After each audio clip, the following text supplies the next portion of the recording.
hariç o vücuda karıştığın zaman zarar vermiş olursun. Ümitsizliği intihac eden hırs gibi. Biri de bela ve musibetlerdir. Bunlar zaildir. Devamları yoktur. Zevalleri düşünülürse zıtları zihne gelir, lezzet verir. Biri de sen burada misafirsin ve buradan da diğer bir yere gideceksin. Misafir olan kimse beraberce getiremediği bir şeye kalbini bağlamaz. Bu menzilden ayrıldığın gibi bu şehirden de çıkacaksın ve keza bu fani dünyadan da çıkacaksın. Öyle ise aziz olarak çıkmaya çalış. Vücudunu mucidine feda et.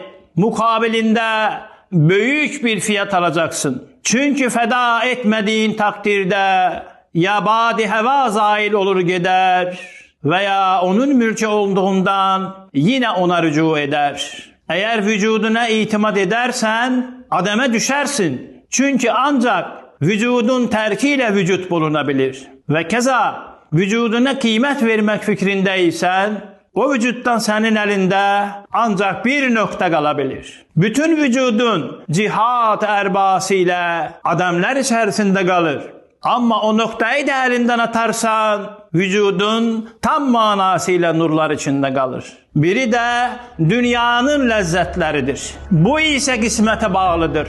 Talebinde kalaka düşer ve süret-i zevali itibariyle aklı başında olan onlar kalbine alıp kıymet vermez. Dünyanın akıbeti ne olursa olsun lezaizi terk etmek evladır. Çünkü akıbetin ya saadettir, saadet ise şu fani lezaizin terkiyle olur veya şekavettir.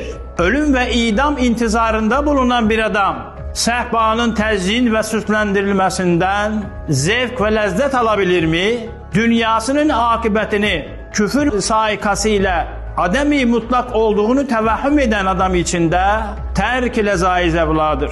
Çünkü o lezaizin zevaliyle vuku'a gelen hususi ve mukayyet adamlardan adam-ı mutlakın elemleri her dakika hissediliyor. Bu gibi lezzetler o elemlere galebe edemez.